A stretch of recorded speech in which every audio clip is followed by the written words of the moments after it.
Senators, members of Parliament, and the business community, dear friends, my army is here, and we are going to fight bravely.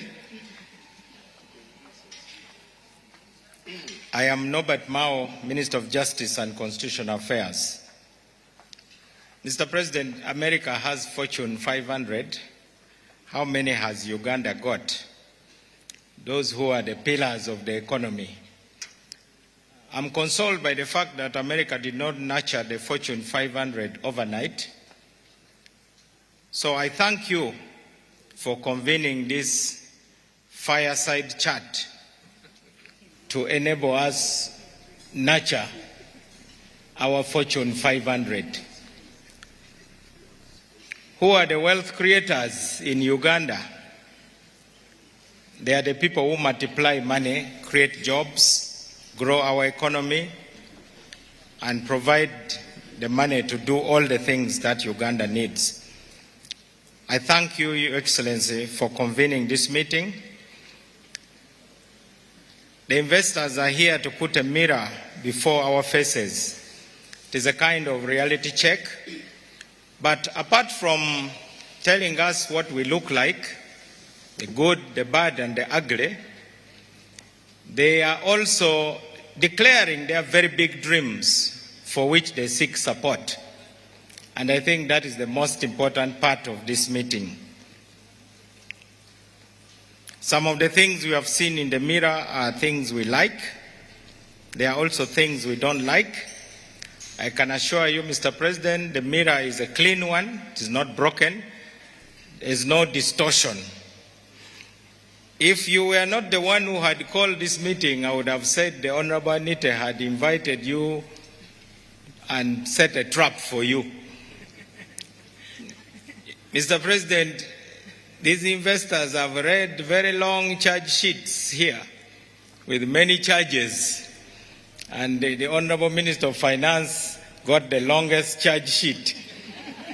I hope he will have a fair trial. But there have also been very uplifting and empowering moments. This indeed has been a very empowering meeting. I hope you, the business community and investors, have discovered what your true power is, the power to recommend. And what better forum to make your recommendations than this kind of forum convened by none other than the President of the Republic of Uganda. You may not have the power to decide, you may not have the power to do many things, but the power to recommend is a lot of power. Many things start with recommendations. So this is a big forum for you. We are here to close the gap between where we are, where we ought to be. But we all agree that where we are is better than where we have been.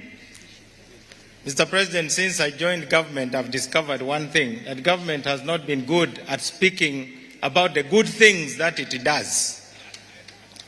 Those who spread the bad news are faster and more effective than those who spread the good news. So we hope that this, from the inside, I've found that there are actually a lot of good things going on.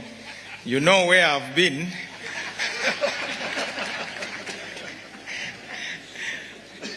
So I call upon those of us who work with you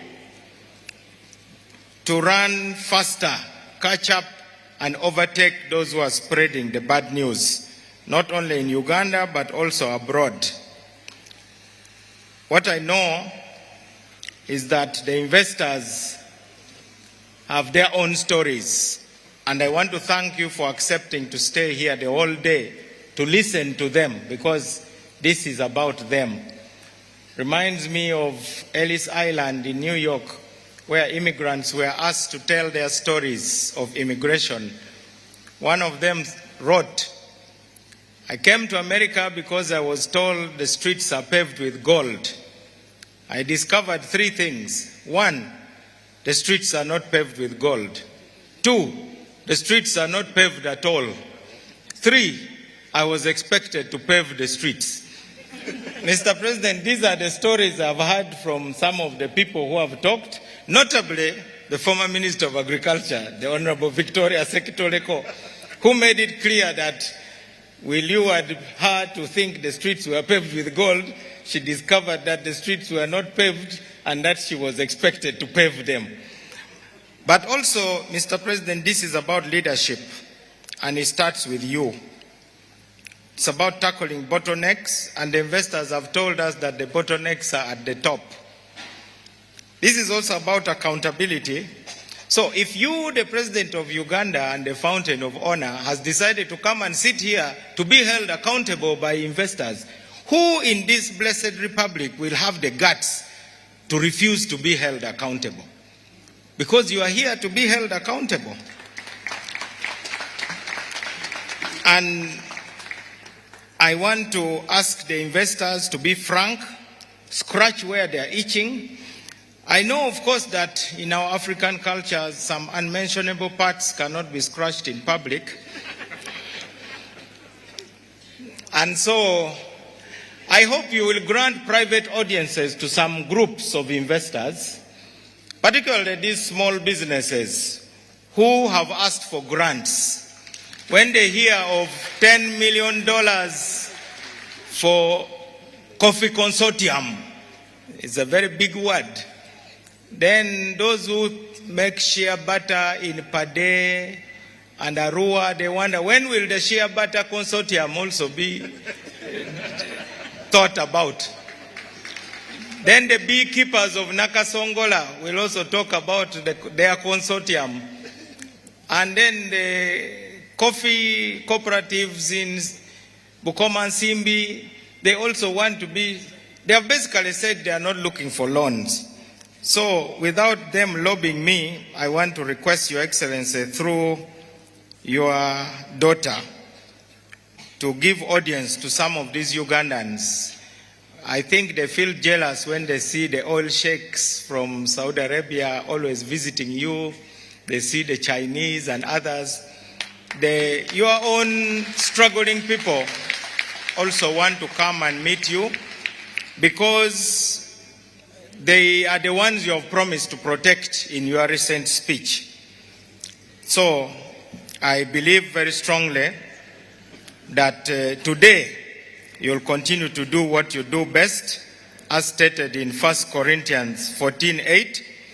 If the trumpet does not sound a clear call, who will get ready for battle? Your Excellency, you mobilized us during Corona. These people responded. They want to hear you now giving them new incentives. You mobilized the country and immunized all the citizens. You fought the battle against HIV/AIDS. These are your trumpets that you have blown. Now you have become an economic freedom fighter, and the army is here. With those words,